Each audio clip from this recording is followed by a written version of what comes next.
আজ আপনাদের নিয়ে এসেছি লায়ন সিটি, সিঙ্গাপুরের সবচেয়ে রঙিন এবং ঐতিহ্য ঘেরা এলাকায়।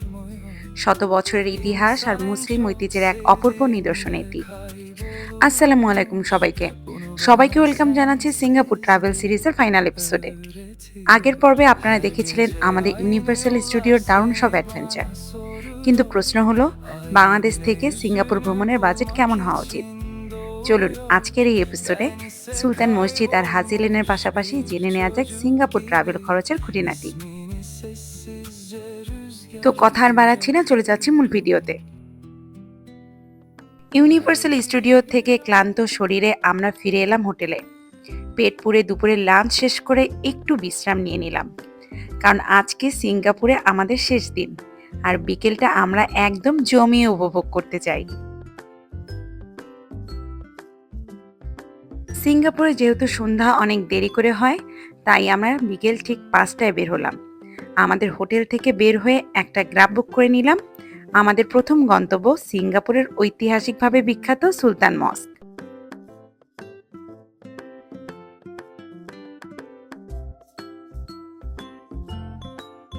আমাদের হোটেল থেকে মাত্র 5 মিনিটে গ্র্যাবে পৌঁছে গেলাম আমরা সুলতান মস্কে।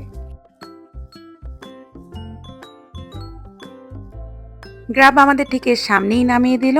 এটি হলো সুলতান মস্কের এন্ট্রি গেট। চলুন ভিতরে যাওয়া যাক। সিঙ্গাপুরের সুলতান মসজিদ দেশটির অন্যতম প্রধান ঐতিহাসিক এবং সবচেয়ে সুপরিচিত উপাসনালয়, যা ক্যাম্পং গ্লামের মাস্কট স্ট্রিটে অবস্থিত। 1819 সালে সিঙ্গাপুরে যখন ব্রিটিশদের কাছে হস্তান্তরিত হয়, তখন জোহরের প্রথম সুলতান হুসেন শাহ ক্যাম্পং গ্লাম এলাকায় থাকার অনুমতি পান। 1824 সালে তিনি তার প্রাসাদের পাশেই এই মসজিদটির ভিত্তিপ্রস্তর স্থাপন করেন।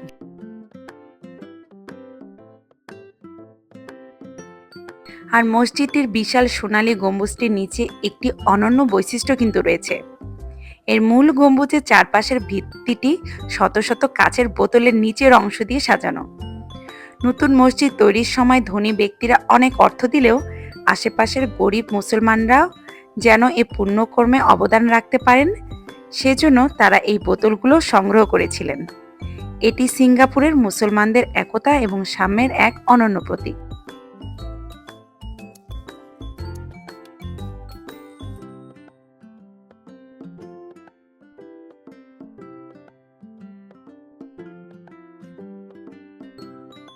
সোনালী গম্বুজ আর অসাধারণ স্থাপত্য শৈলীর এই সুলতান মস্কের ঠিক বাইরেই রয়েছে এক টুকরো ইস্তাম্বুল। এই মসজিদের চারপাশের গলিগুলোতে রয়েছে চমৎকার সব টার্কিশ শপ এবং রেস্তোরাঁ।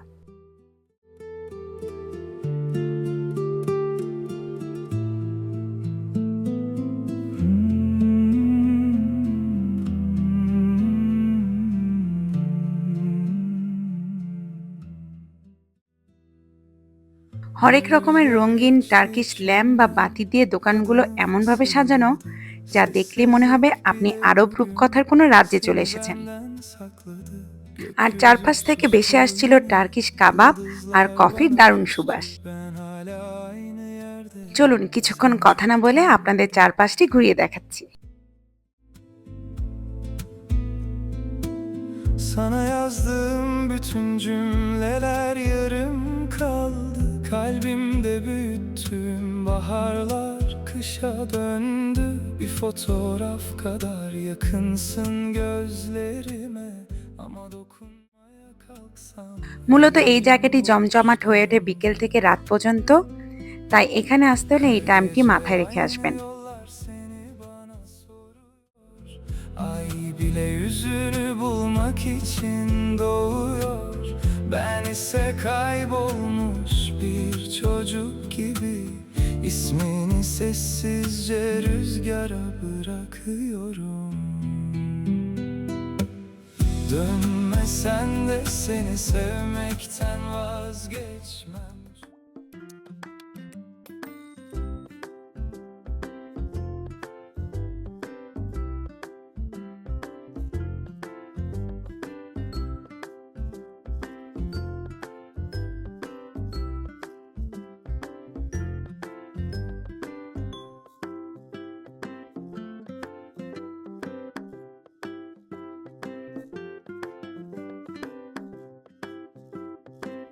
এখানে কিছুক্ষণ সময় কাটিয়ে আমরা হাঁটা শুরু করলাম ঠিক তার পাশেই থাকা অন্য এক অদ্ভুত সুন্দর গলির দিকে।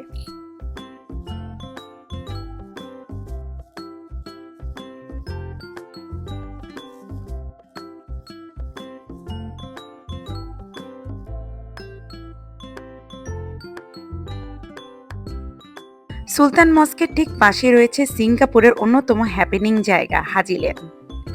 এখানকার গলিগুলো যেন এক একটা জীবন্ত canvas. Pero no quiero.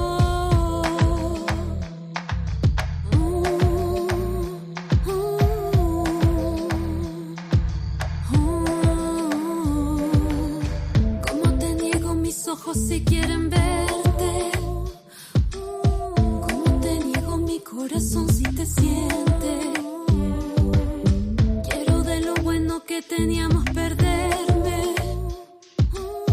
Pero luego recuerdo fue malo quererte.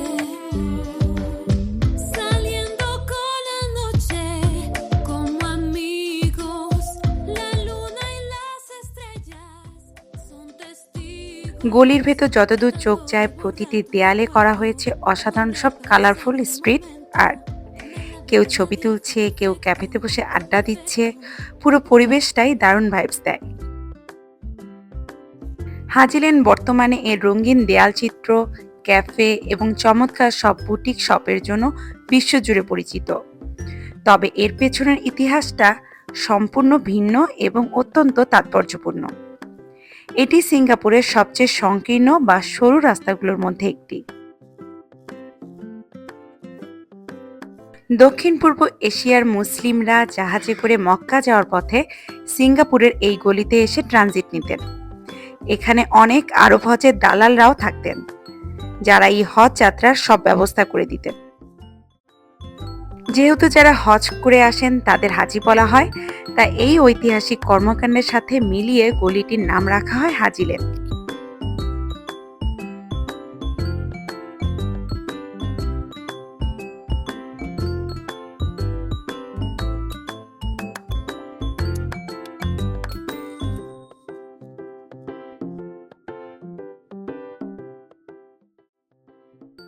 আমরাও এই নান্দনিক দেয়ালগুলোর সামনে দাঁড়িয়ে বেশ কিছু ছবি তুলে নিলাম, যা আমাদের মেমোরিতে সারা জীবন থেকে যাবে। তাই সিঙ্গাপুর আসলে এই জায়গাটি আসতে একদমই মিস করবেন না।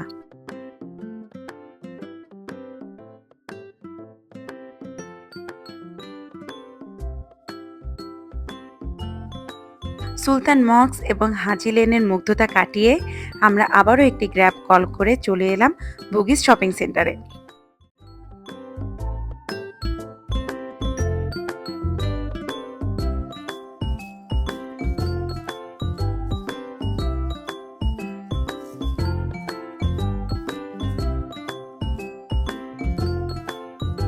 বেশ বড় এবং জমজমাট একটি মার্কেট।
সিঙ্গাপুরের কেনাকাটার অভিজ্ঞতা নিতে নিতে বেশ কিছুক্ষণ এখানে ঘুরলাম।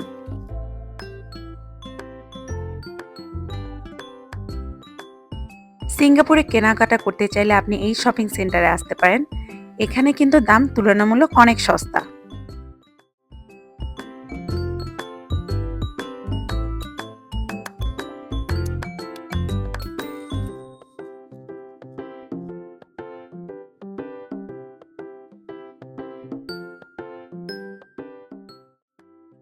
বুকিস শপিং সেন্টার থেকে বের হয়ে আপনাদেরকে নিয়ে যাব সিঙ্গাপুরের অন্যতম আইকনিক একটি বিল্ডিং দেখতে।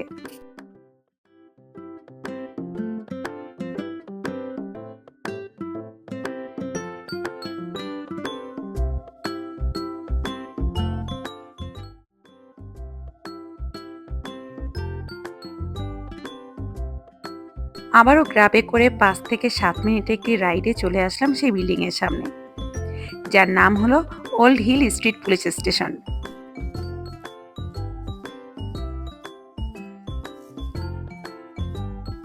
এই পুরো বিল্ডিং জুড়ে রং বেরঙের শত শত জানালা। সিঙ্গাপুরের এই স্পটটি ছবি তোলার জন্য একদম পারফেক্ট। আমরাও এখানে এসে ক্যামেরার মেমোরি কিছুটা ভরিয়ে নিলাম।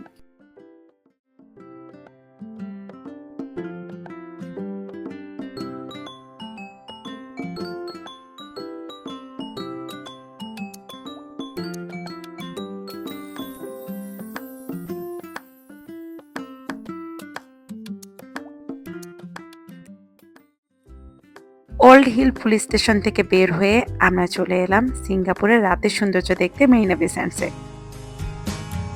She was just 17. I think I was 23. People started to talk, you know what I mean. You were out of my রাত বাড়ার সাথে সাথে সিঙ্গাপুর যেন তার রূপ পুরোপুরি বদলে ফেলে।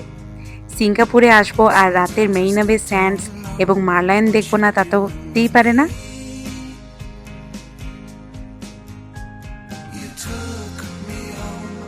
রাতের আলোয় ঝলমলে মেরিনা বে স্যান্ডস এবং সিঙ্গাপুর ফ্ল্যাটটি দেখতে জাস্ট রাজকীয় লাগছিল।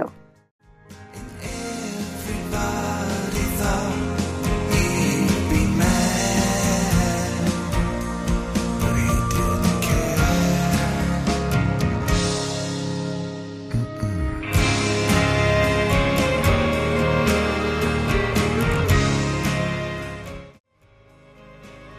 আর সিঙ্গাপুরের প্রতীক সেই মার্লায়নের সামনে দাঁড়িয়ে যখন ফোয়ারার পানি ছিটানোর দৃশ্য দেখছিলাম, মনটা এক অদ্ভুত শান্তিতে ভরে গেল। As the years have gone by, I've had to swallow my pride. After all that I've done, you're still by my side. সিঙ্গাপুরের শেষ রাতটি আমাদের জন্য সত্যি ম্যাজিক্যাল হয়ে রইল। That's what real love. ঘড়িতে এখন রাত 10টা। আমরা দ্রুত হোটেলে ফিরে রাতে ডিনারটা সেরে নিলাম। এরপর শুরু হলো ব্যাগ গোছানোর পালা, কারণ রাত 12টায় আমাদের হোটেল চেক আউট। লাগেজ নিয়ে আমরা রওনা হলাম পৃথিবীর অন্যতম সেরা বিমানবন্দর সিঙ্গাপুর চাঙ্গি এয়ারপোর্টের উদ্দেশ্যে। আমাদের ফ্লাইট ছিল টার্মিনাল 2 থেকে। এয়ারপোর্টে টার্মিনাল 2তে ঢুকলেই আপনার দেখা মিলবে সেই বিশাল এবং চমৎকার ডিজিটাল স্ক্রিন।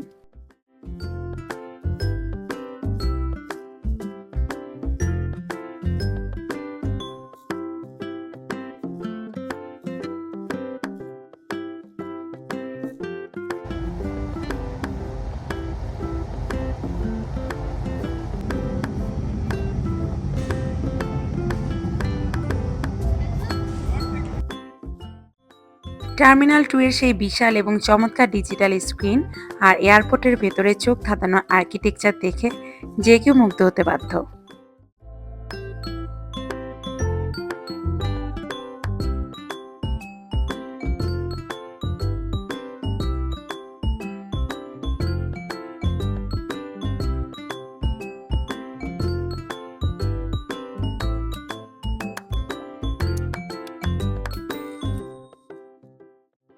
এটি হলো সিঙ্গাপুরে ইমিগ্রেশন এরিয়া। ইমিগ্রেশনের সব ফর্মালিটি শেষ করে আমরা কিছুটা সময় এয়ারপোর্ট ঘুরে দেখলাম।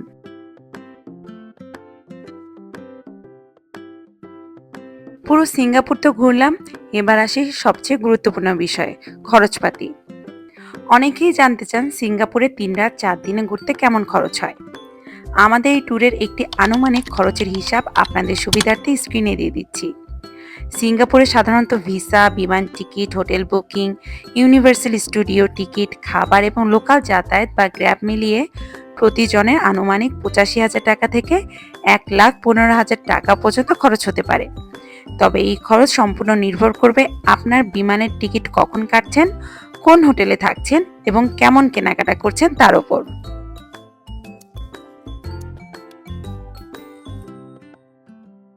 টার্মিনাল 2 এর সেই বিশাল ডিজিটাল স্ক্রিন দেখে মুগ্ধ হওয়ার পর আমরা ঘুরে দেখলাম এখানকার শপিং এরিয়া।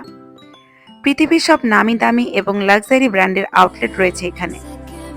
সাথে আছে বিশাল সব ডিউটি ফ্রি শপ, যেখান থেকে ট্যাক্স ছাড়াই পারফিউম, চকলেট বা কসমেটিক্স কিনে নেওয়া যায়।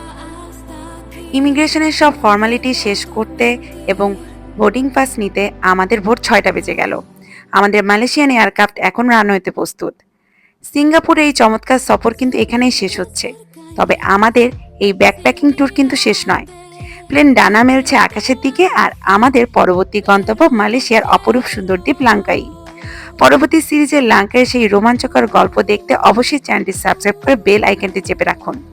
দেখা হচ্ছে খুব শীঘ্রই। ততক্ষণ পর্যন্ত সবাই ভালো থাকবেন। আল্লাহ হাফেজ। Como te niego mis ojos si quieren verte.